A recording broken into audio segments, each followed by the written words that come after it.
여러분, 저는 평생 남의 돈을 관리하던 은행장이었습니다. 그런 제가 어떻게 15억을 3년 만에 날리고 월세방에 살게 되었을까요? 이 이야기를 끝까지 들으시면 여러분은 절대 제 실수를 반복하지 않으실 겁니다. 60세가 되던 해, 저는 마침내 은행에서의 긴 여정을 마무리했습니다. 30년간 몸담았던 회사를 떠나는 마음은 섭섭하면서도 설레었죠. 퇴직금과 함께 서울 아파트를 정리하니 손에 든 돈이 무려 15억 원이었습니다. 여보, 이제 정말 우리만의 시간이네요. 아내 정희가 계약서를 보며 환하게 웃었습니다. 저 역시 가슴이 벅찼죠. 평생 도시의 매연과 소음 속에서 살았는데 드디어 꿈꾸던 전원 생활을 할 수 있게 되었으니까요. 충청북도에서 찾은 농가는 정말 아름다웠습니다. 2,000평 대지의 한옥을 개조한 집이 4억 원이었죠.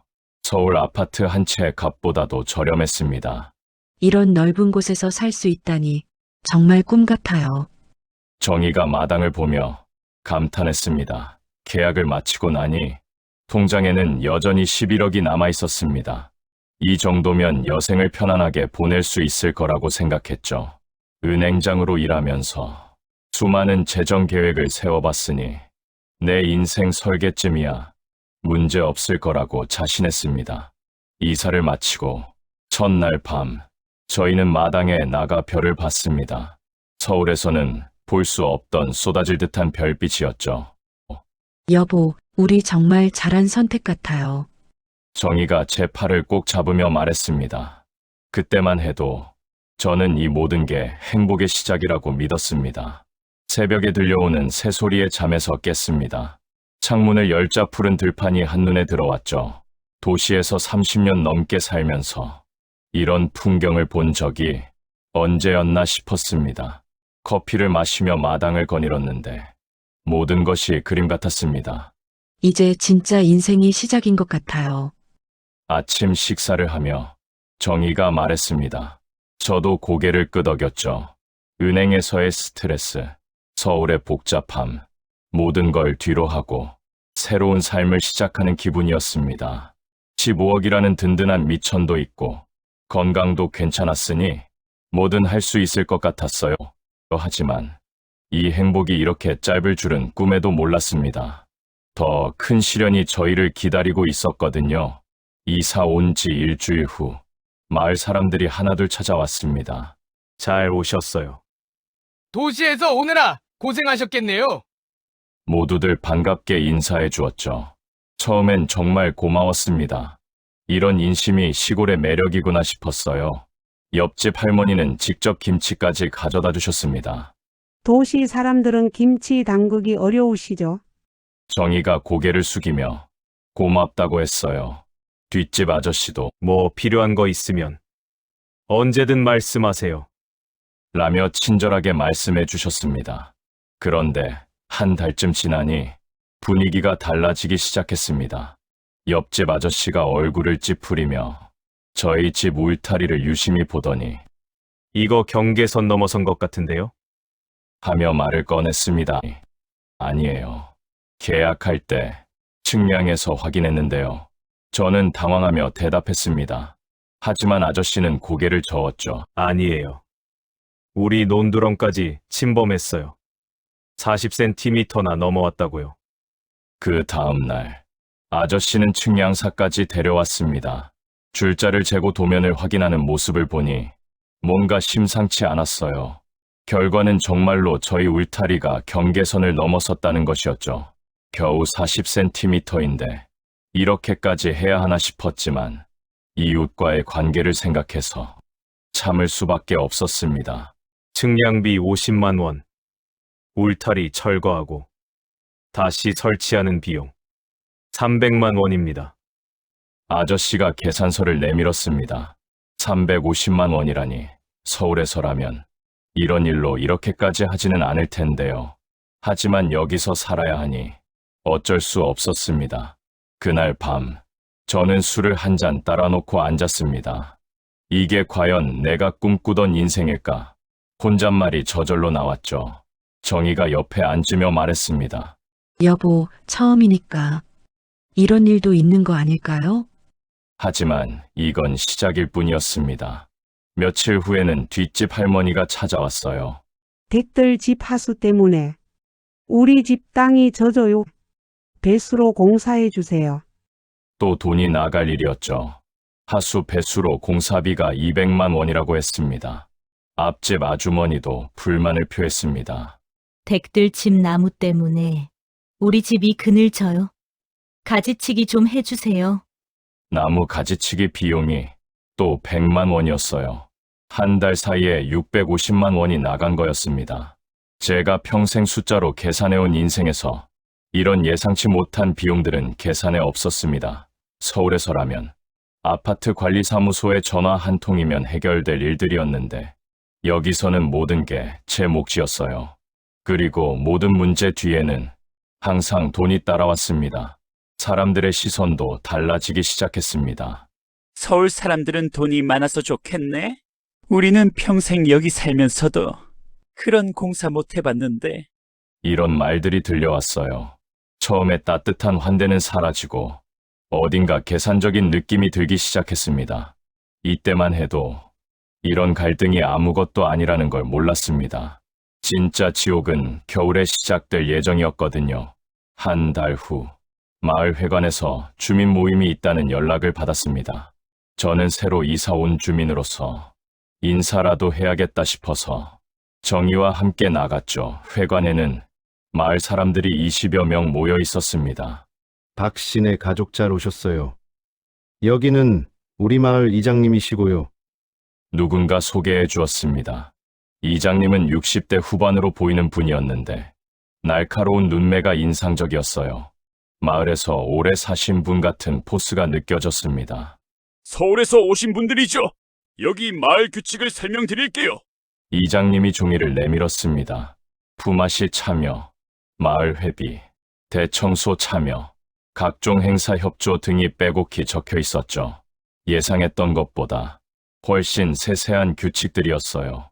품앗이는 농사철마다 해야 하고요. 회비는 월 15만 원입니다.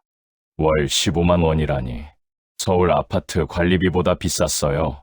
그리고 모내기철에는 무조건 참여하셔야 해요. 안 나오면 품삯 대신 내셔야 하거든요. 저는 당황했습니다. 평생 사무실에서만 일해왔는데 모내기를 어떻게 하라는 건지.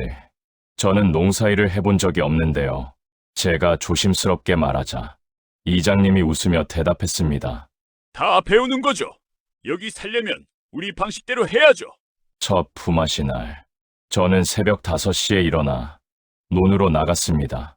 다른 사람들은 익숙하게 삽을 들고 일하는데 저는 삽 잡는 것부터 서툴렀어요. 1시간도 안 돼요. 허리가 끊어질 것 같았습니다. 손에는 물집이 잡히기 시작했고요. 은행장님이었다면서요? 논일은 처음이시구나. 누군가 비웃듯 말했습니다. 서울 사람들은 역시 몸이 약해. 다른 사람이 거들었죠. 저는 얼굴이 빨갛게 달아올랐지만 아무 말도 할 수 없었습니다. 농사일은 정말 어려웠습니다. 모를 심는 간격, 물의 깊이, 모든 게 처음이었어요. 이렇게 하는 게 아니라고 알고 답답해. 사람들의 핀잔이 계속 들려왔습니다. 60세에 새로운 일을 배운다는 게 이렇게 힘든 줄 몰랐어요. 점심시간에 정희가 김밥을 싸와줬는데 다른 사람들이 수군거리는 소리가 들렸습니다. 저것들 보게. 김밥도 집에서 싸와. 여기 방식을 모르네. 마을에서는 다 같이 해먹는 건데. 정희의 얼굴이 창백해졌어요. 아, 죄송해요. 몰랐어요. 정희가 작은 목소리로 사과했습니다. 그런 정희를 보니 더 미안했어요. 저희는 그저 좋은 마음으로 온 건데 자꾸 눈치를 봐야 하는 상황이 되었습니다. 오후에는 더 힘들어졌습니다. 허리는 아프고 다리는 후들거렸어요. 다른 사람들은 오후 내내 일하는데 저는 중간중간 쉬어야 했습니다. 피곤하시죠? 도시 생활하다가 와서 그래요. 누군가 말했지만 그 말투에는 동정보다는 핀잔이 섞여 있었어요. 저녁이 되어서야 집에 돌아왔는데 온몸이 아픈 것보다 마음이 더 아팠습니다. 평생 사람들에게 존경받으며 살아왔는데 여기서는 그저 서툰 도시 노인일 뿐이었어요. 여보, 우리가 너무 성급했나? 정희가 조심스럽게 물었습니다. 저는 대답할 수 없었습니다. 은행장으로서의 자존심은 사라지고 그냥 낯선 곳에서 적응 못하는 노인이 된 기분이었어요. 앞으로 매달 이런 일들을 해야 한다고 생각하니 막막했습니다. 이때만 해도 이런 갈등이 아무것도 아니라는 걸 몰랐습니다. 진짜 지옥은 겨울에 시작될 예정이었거든요. 서울에서는 난방비 걱정을 해본 적이 없었는데 이 큰 집을 데우는 비용이 만만치 않더군요. 첫 달 고지서를 받고는 깜짝 놀랐습니다. 90만 원이었어요. 서울 아파트 난방비의 3배가 넘는 금액이었습니다. 여보, 이거 잘못 나온 거 아닐까요? 정희가 고지서를 들여다보며 말했습니다. 하지만 가스회사에 전화해보니 맞다는 답변이었죠. 2,000평 대지의 큰 집을 데우려면 이 정도는 나올 수밖에 없어요. 직원이 설명했습니다. 그런데 설상가상으로 보일러가 고장났습니다. 한겨울에 난방이 안 되니까 집 안이 얼음장 같았어요. 서울이라면 관리사무소에 전화하면 바로 해결됐을 텐데 여기서는 수리기사가 오기까지 나흘이나 걸렸습니다. 죄송해요. 이 동네까지는 오는 길이 멀어서요. 게다가 연말이라 바빠서. 수리기사가 미안해하며 말했습니다. 그 나흘 동안 저희는 전기장판에 의존해서 버텨야 했어요.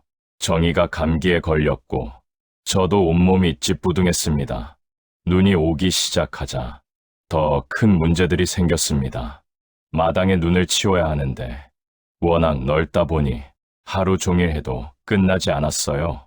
허리와 무릎이 아파서 중간중간 쉬어가며 했지만 다음 날이면 또 눈이 쌓여 있었습니다. 여보, 이거 언제까지 치워야 하나요?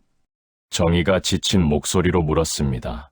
서울에서는 아파트 관리사무소에서 다 해줬는데 여기서는 모든 게 저희 몫이었어요. 제설 장비라도 있으면 좋겠지만 그런 걸 살 돈도 아까웠습니다. 어느 날은 하수구가 막혔습니다. 서울에서라면 뚫어뻥으로 간단히 해결됐을 텐데 여기서는 그것도 쉽지 않았어요. 배관이 오래되어서 전문 업체를 불러야 했습니다. 이 동네는 출장비가 좀 비싸요.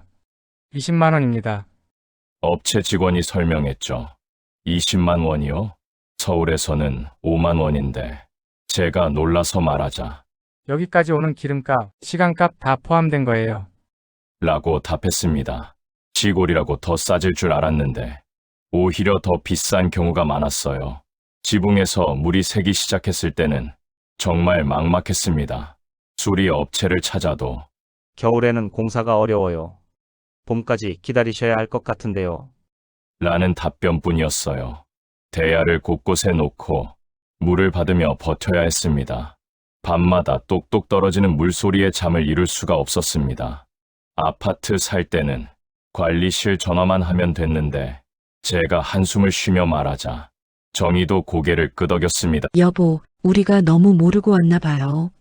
전기가 나갔을 때도 문제였습니다. 서울에서는 한국전력에 신고하면 금방 왔는데 여기서는 몇 시간씩 기다려야 했어요. 산간 지역이라 접근이 어려워서요. 항상 이런 핑계였습니다. 정희는 점점 지쳐갔습니다. 여보, 저 여기서 못 살 것 같아요. 어느 날 밤 정희가 울먹이며 말했습니다. 강한 여자였던 정희가 이렇게 약해지는 모습을 보니 가슴이 아팠어요. 그 겨울 내내 저희는 잡초 더미와 눈더미 속에서 지쳤습니다. 자랑스러운 은퇴자의 모습은 사라지고 허리 굽은 노부부만 남았어요. 매일 아침 일어나면 또 어떤 문제가 기다리고 있을지 걱정부터 됐습니다. 15억으로 시작한 꿈 같은 전원 생활이 악몽으로 변해가고 있었습니다. 하지만 이때는 아직 몰랐어요. 정말 무서운 일이 곧 닥칠 거라는 걸 말입니다. 그런데 봄이 오면서 정말 걱정스러운 일이 생기기 시작했습니다. 정희의 몸에 이상한 신호들이 나타나기 시작한 거였어요. 그해 봄이 되자 정희의 몸에 이상 신호가 나타났습니다. 여보, 요즘 자꾸 어지러워요. 숨이 가빠오고요. 처음에는 농촌 생활에 적응하느라 피곤한 줄 알았어요. 하지만 증상이 계속되니 걱정이 되더군요. 정희는 계단을 오르내릴 때마다 숨을 헐떡였습니다. 괜찮아요. 그냥 나이 들어서 그런가 봐요. 정희가 웃으며 말했지만 얼굴색이 예전 같지 않았어요. 입술도 자꾸 파래지고 손발이 차갑다고 했습니다. 어느 날 저녁, 정희와 함께 텔레비전을 보고 있는데 갑자기 이상한 소리가 났습니다. 억지로 숨을 내쉬는 듯한 소리였어요. 정희가 소파에서 옆으로 쓰러져 있었습니다. 대답이 없었습니다. 급히 119에 전화했습니다. 손이 떨려서 번호를 제대로 누르기도 어려웠어요. 환자 상태가 어떠신가요? 의식이 없고 숨을 가쁘게 쉬어요. 주소가 어떻게 되시죠? 주소를 말하고 나니 담당자가 잠시 침묵했어요. 거기까지는 시간이 좀 걸릴 것 같습니다. 40분 구급차가 올 때까지 40분을 기다려야 했습니다. 서울이었다면 10분이면 왔을 텐데요. 그 40분이 정말 40년 같았습니다. 정희를 안고 있으면서 계속 말을 걸었어요. 정희야, 괜찮다. 곧 병원 가자, 버텨야 해. 정희의 손은 차갑게 식어가고 있었습니다. 맥박을 재어보니 너무 약하게 뛰고 있었어요. 하나님, 제발 우리 정희만은 살려주세요. 평생 교회를 안 다녔던 제가 그때는 정말 간절히 기도했습니다. 드디어 구급차가 도착했을 때 구급대원이 말했습니다. 뇌졸중 초기 증상 같습니다. 빨리 가야 해요. 병원까지 또 40분이 걸렸습니다. 서울이었다면 5분 거리에도 대학병원이 있었을 텐데요. 구급차 안에서 정희의 손을 꽉 잡고 있었는데 점점 차가워져 갔어요. 병원에 도착해서 응급실에 들어가니 의사가 심각한 표정으로 말했습니다. 조금만 늦었으면 큰일 날 뻔했습니다. 뇌졸중 초기 단계예요. 다행히 골든타임 안에 와서 치료가 가능합니다. 그 순간 저는 병원 복도에 주저앉아 오열했습니다. 내가 여기 오지만 않았어도 모든 게 제 탓 같았어요. 서울에 있었다면 이런 일이 생기지 않았을 텐데, 아니면 적어도 더 빨리 치료받을 수 있었을 텐데요. 의사가 설명해준 치료 계획을 들으면서 또 다른 충격을 받았습니다. 재활치료비가 만만치 않다는 거였어요. 한 달에 200만 원 정도 예상하셔야 할 것 같습니다. 보험이 적용되지 않는 치료들이 많거든요. 그날 밤, 병실에서 밤을 새우며 생각했습니다. 제가 15억을 가지고 시작한 전원 생활이 이렇게 될 줄 몰랐어요. 돈보다 소중한 건 건강이고 가족인데 저는 그걸 위험에 빠뜨린 거였습니다. 정희의 창백한 얼굴을 보니 가슴이 찢어지는 것 같았어요. 하지만 이건 끝이 아니었습니다. 정말 가슴 아픈 일이 또 기다리고 있었거든요. 정희의 재활치료가 시작되고 2달쯤 지났을 때 딸 소연에게서 급한 전화가 왔습니다. 아빠, 지금 병원이에요. 목소리가 떨리고 있었어요. 무슨 일이야? 제가 놀라서 물었습니다. 남편이 교통사고가 났어요. 수술해야 하는데. 소연의 목소리가 울음 섞여 나왔습니다. 얼마나 크게 다쳤는데? 의사 선생님이 척추 수술이 필요하다고 해요.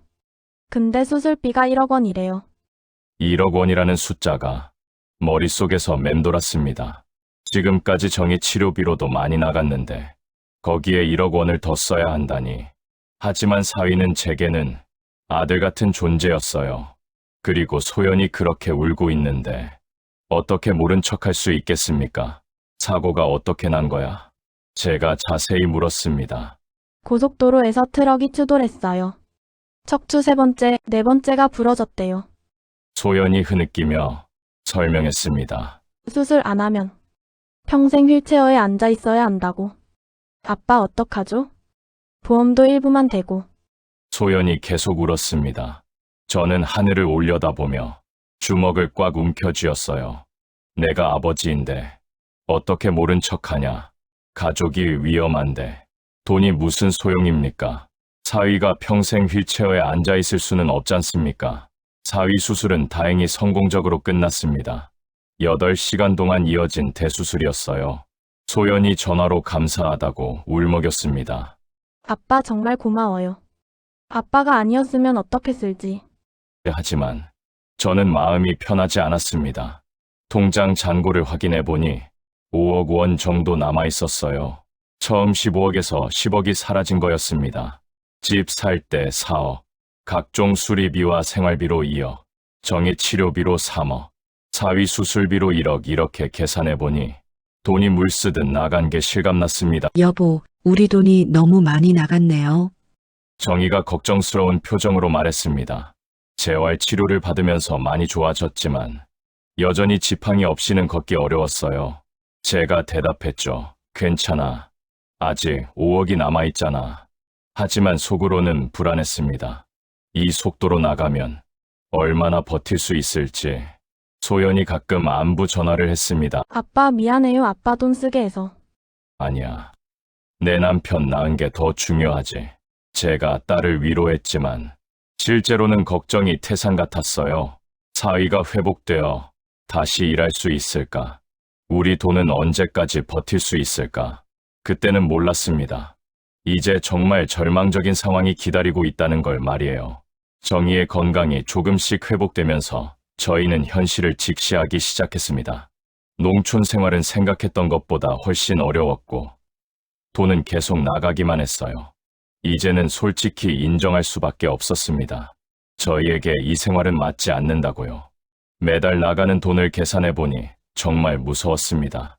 정희 치료비 200만 원, 생활비 150만 원, 각종 관리비 100만 원, 한 달에 450만 원씩 나가고 있었어요. 이 속도라면 5억도 10년을 못 버틸 계산이었습니다. 집을 팔기로 결심했습니다. 처음에는 4억에 샀으니까 비슷하게라도 팔 수 있을 거라고 생각했어요. 지역 부동산에 가서 상담을 받았습니다. 이런 시골집 파시려고요? 부동산 중개인이 한숨을 쉬었습니다.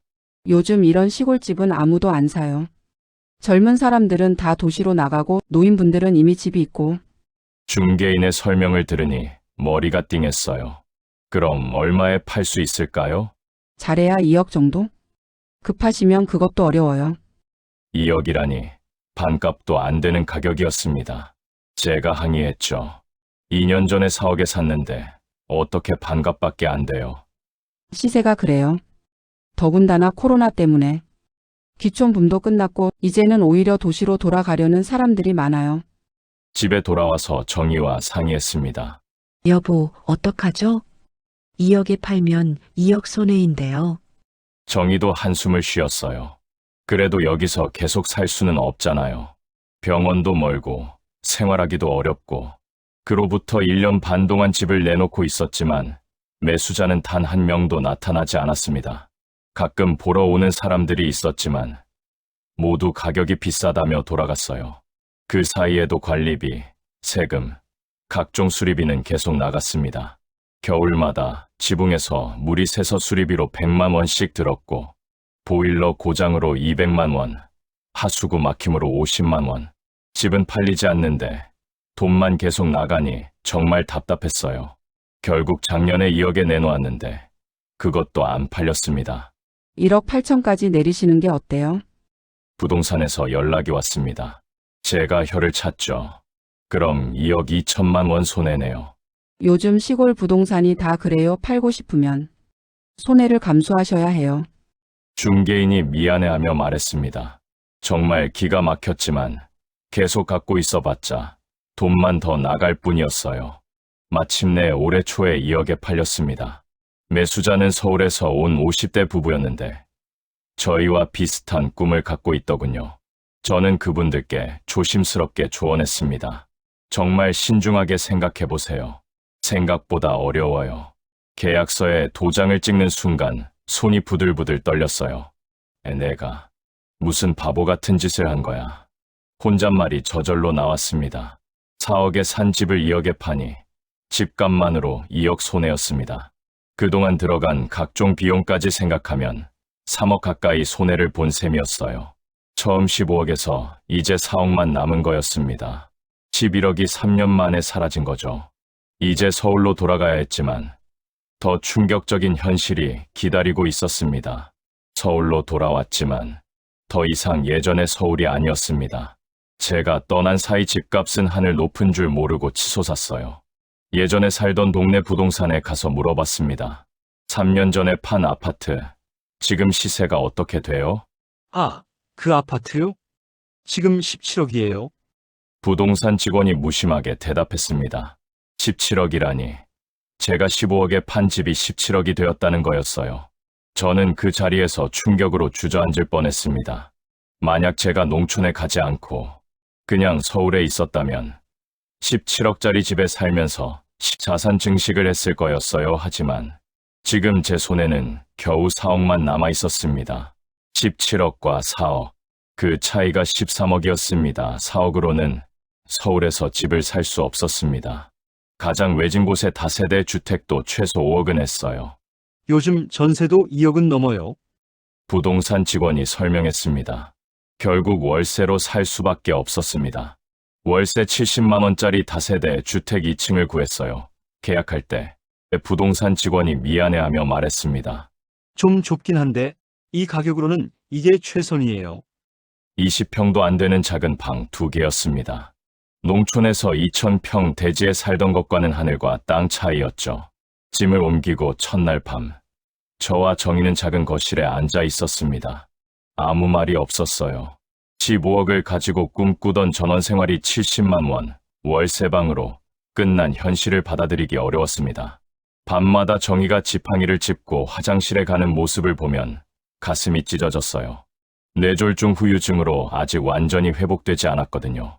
여보, 그래도 살아있어 다행이야. 정희가 어느 날 밤 제게 말했습니다. 그 말을 들은 순간 눈시울이 뜨거워졌습니다. 맞아. 내가 돈은 잃었어도 아직 가족이 있잖아. 제가 답했죠. 돈을 잃은 것도 억울하고 분하지만 정희가 살아있고 딸도 건강하니 그것만으로도 감사해야 할 일이었습니다. 지금 저희는 매달 들어오는 연금 180만 원으로 살고 있습니다.